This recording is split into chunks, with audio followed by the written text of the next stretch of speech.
Well, Bruchim Abayim Mishpachah. Yom Tov. This is a good day, and I'm glad to be with you. This, of course, Yom Ravi'i. This is the fourth day.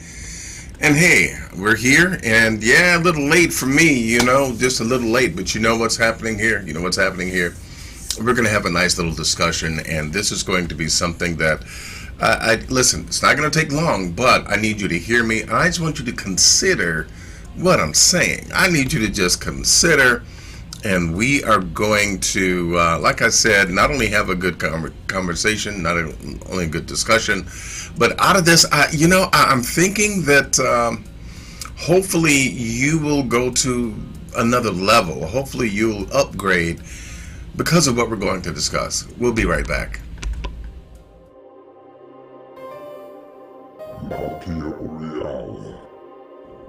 See, I have this day set thee over the nations and over the kingdoms, to root out and to pull down, to destroy and to throw down, to build and to plant.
Baruchim Abayim once again. Welcome. And you know what? We're delighted to be here once again. This is the fourth day. We made it, y'all. We made it. This is the fourth day. Many people call this hump day, but hey, we're glad to be here and glad to be on this side of life. And so, hey, I'm Malki Oriel for those of you that are looking and viewing for the first time. If you have not subscribed, even before you hear any bit of content, I'm going to ask that you like, give me a thumbs up, and also subscribe to the channel. Subscribe to this channel so that we can continue to help others. And what we do is we inject a Hebraic perspective into our modern day lives and our modern day existence, and we learn how to live, how to exist in this modern day and age. We learn how to exist as a Hebrew according to the scriptures, that being from Bereshit or Genesis all the way through in the Hebrew Christians Old Testament.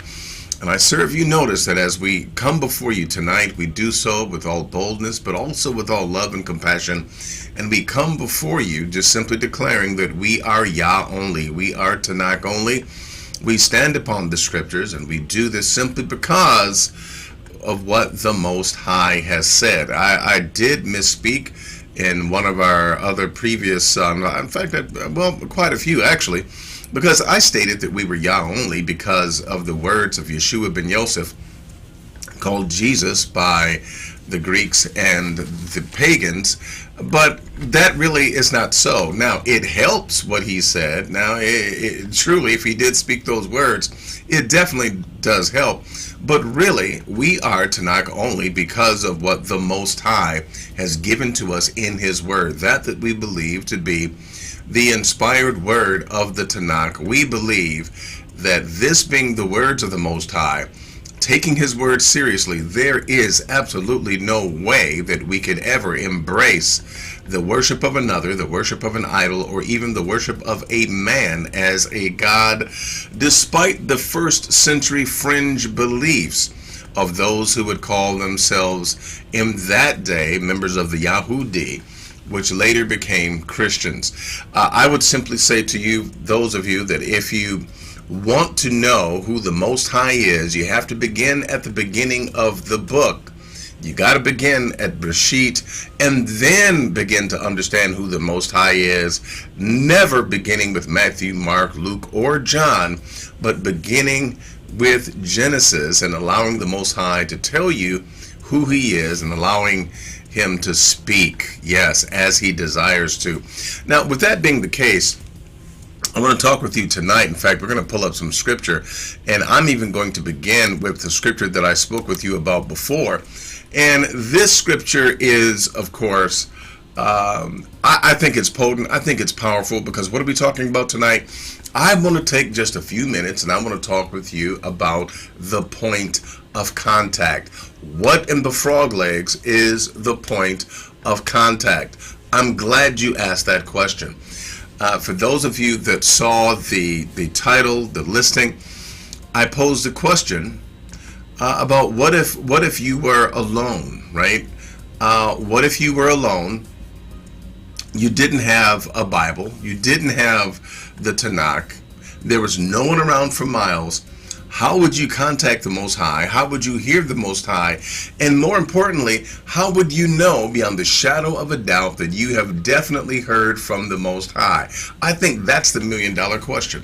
I think that is the $12 million question. How do you know when you have truly heard from the Most High? Now, the way that many of us have been brought up, we've been brought up, some of us under different religions. Some of us, we were Muslim. Some of us, we were Christian. Others, we were Jehovah's Witnesses.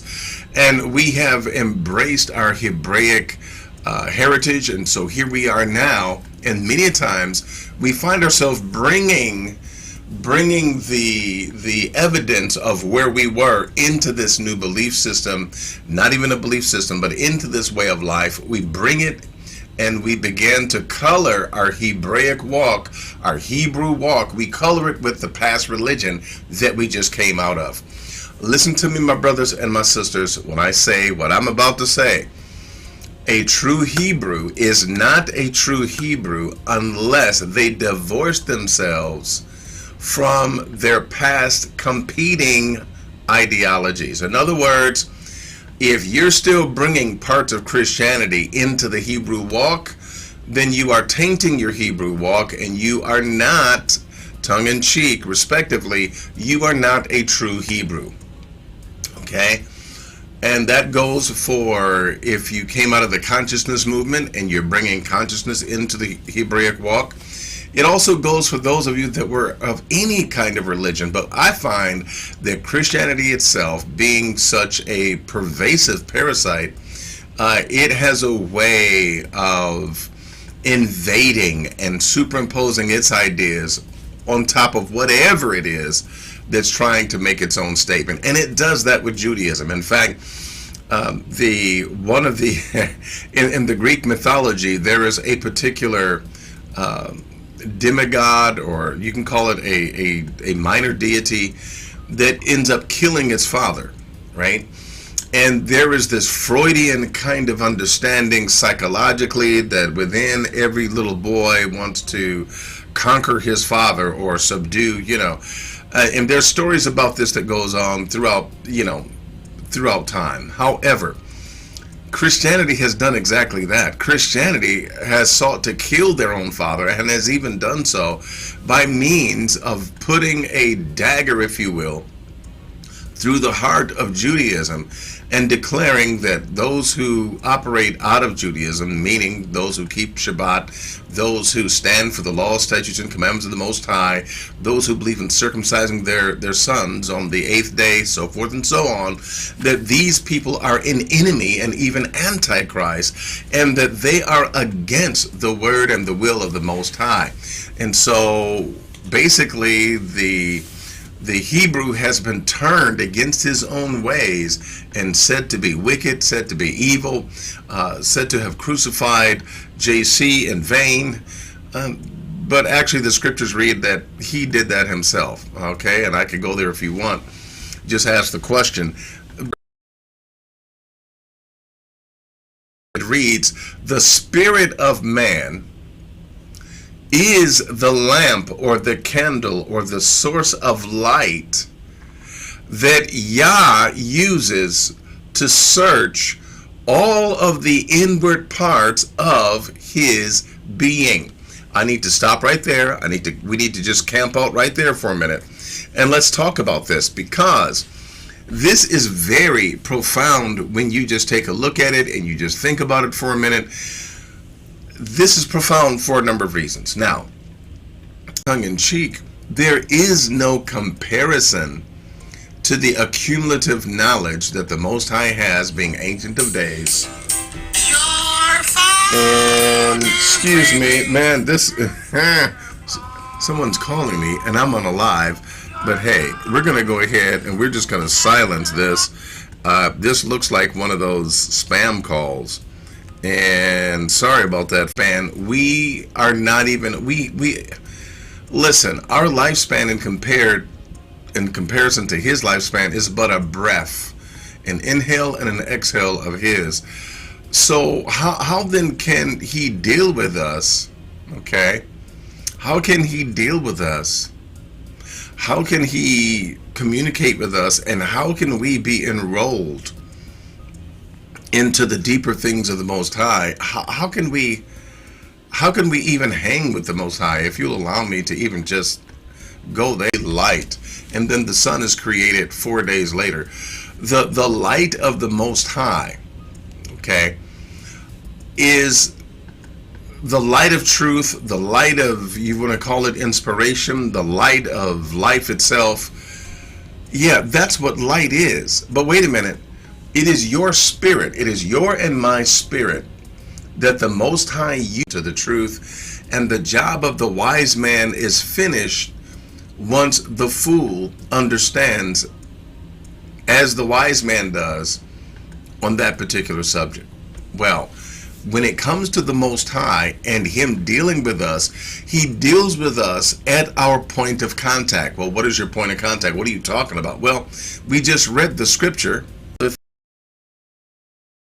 So with that being the case, then it's important for us to understand that when we take a look at what the Most High has given us by means of a spirit that is able to deposit spiritual truth, notice what is read here in this scripture of Psalm 97 and 11. Light is sown for the righteous. So regardless of the place and spot of where your spirit is right now, your spirit man, which houses all of your light and all of your truth, if you will, the truth that you live by, all of that is housed in your spirit man. Increases in light, it increases in truth. Once it increases in light and truth, now you have something that's greater, right? Greater of a tool in the hands of the Most High. I want you to imagine something. I want you to imagine that you're out in the middle of nowhere. It's pitch black. There's no street lights. There's no cars going by. You don't have anything except a match, and you strike that match, and you hold that match up, and you're saying to yourself, "Man, this is all the light I have." Right? The spirit of man is the candle or the light source that Yah uses. Your level of understanding, your level of wisdom, your level of truth is what the Most High uses in order to search and to bring truth. Many of us, we're not wise to the nth degree, we're not smart to the nth degree, because we do not allow ourselves to be. I heard someone say last week, and even though I know this to not be 100% true, that we use only 10 or 15% of our brain correctly, under the DISC system of personality assessment, the original nomenclature that went along with it was phlegmatic and, oh my goodness, I'm trying to remember this from literally decades ago. Melancholy, phlegmatic, and sanguine. And there's another one that escapes me. But each one of those were attached to an organ of the body. The liver, the kidneys. I mean, they attach emotions to the organs of the body. Now, later on, science would find out the side of the fence that is spiritual and the side of the fence that is definitely esoteric and spiritual. He has blessed us to walk on both sides. This is what happens when you go into the dream world. This is how you dream. Some have said that, yeah, when you dream, it's just, all you're doing when you dream. And I know we have a call that I did not open it up. You'll have to wait until we open it up for calls, okay? You'll have to wait until we open it up for questions and comments. We have not done so yet. But at this particular time, I want to say that even as they have established certain emotions and attached them to different organs of the body, the brain is actually of the mind. And once again, let me give you this understanding. You are the best of both worlds. You are in both worlds. You are in the spiritual world and you are in the physical world at the same time. People have said, well, when you dream, you enter into the realm of the ancestors, which is why many times we will be connected with our ancestors through dreams. Many times this is brought about by the Most High himself. I've had experiences like that where this was brought about by the Most High, where I met my ancestors from deep in Africa, and as well as some that are my nearest kin that I knew growing up. This does happen by means of the Most High orchestrating it, right? We also live a physical existence. It is amazing to me.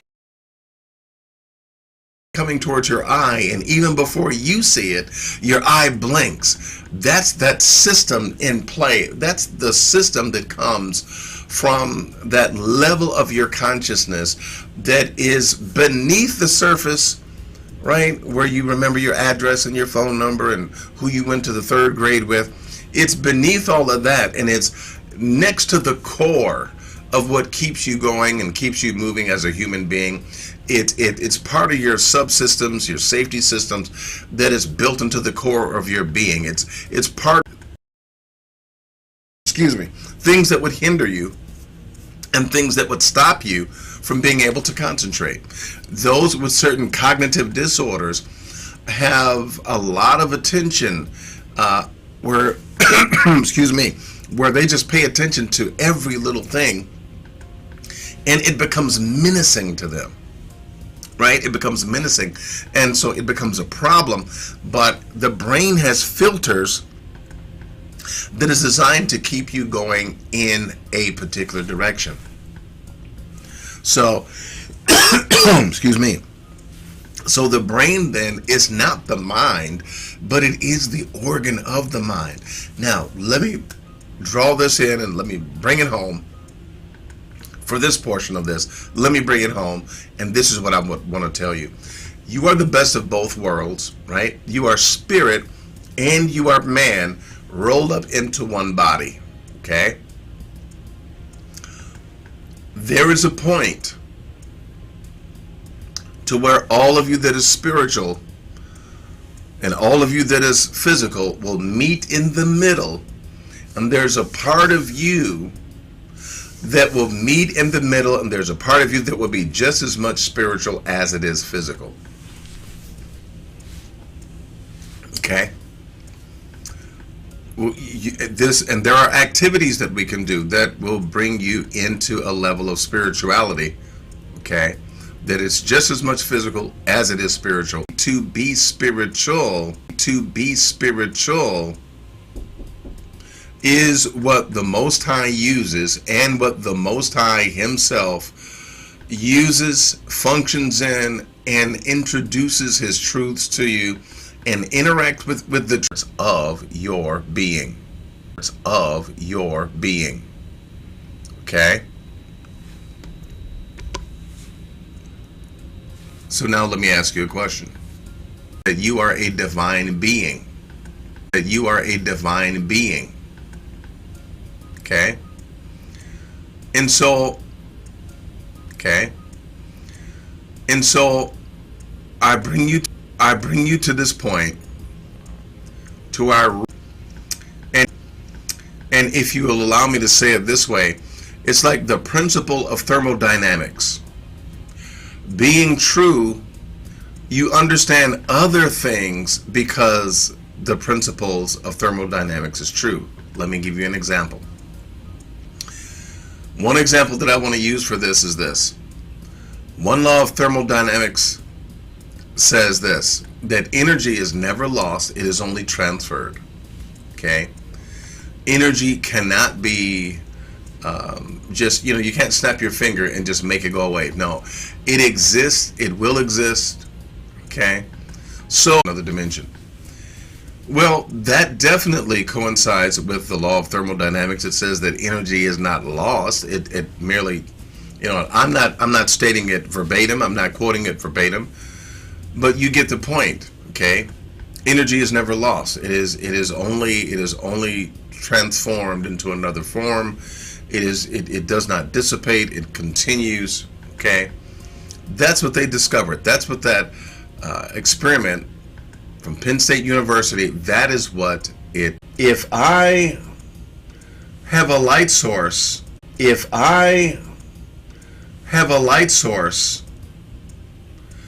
order for me to use that light source, what am I going to do? I'm going to put my hand on it, I'm going to grab it, and I'm going to move it any way that I want. Spiritual level, in a spiritual domain. Well, hey, I know that I've spent some time talking about this. I know that I've spent some time introducing you to this and asking you some thought-provoking questions. Some thought-provoking questions that I hope would stir you, and even though you are Hebrew, I pray that this would move you towards a more spiritual pursuit where you're not just memorizing scriptures and correcting people and, to give you an opportunity to ask your questions, and state your comments, and I would be very happy. I'd be very happy to entertain them. All right? Be right back. Hi, I'm Melchior Uriel, and I want to come to your church or to sit down with you, Pastor, and have a build where we discuss, open up scriptures, and discuss the realities behind the Hebrew way of life and following the laws. Please call the number.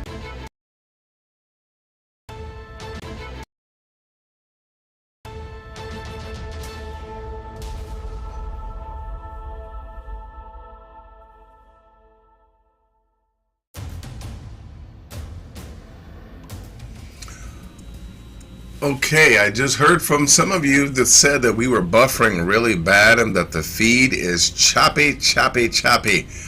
I have not had any kind of any notification that the signal is really bad. I haven't seen any, but you know what? I'm just going to go ahead and keep rolling with it.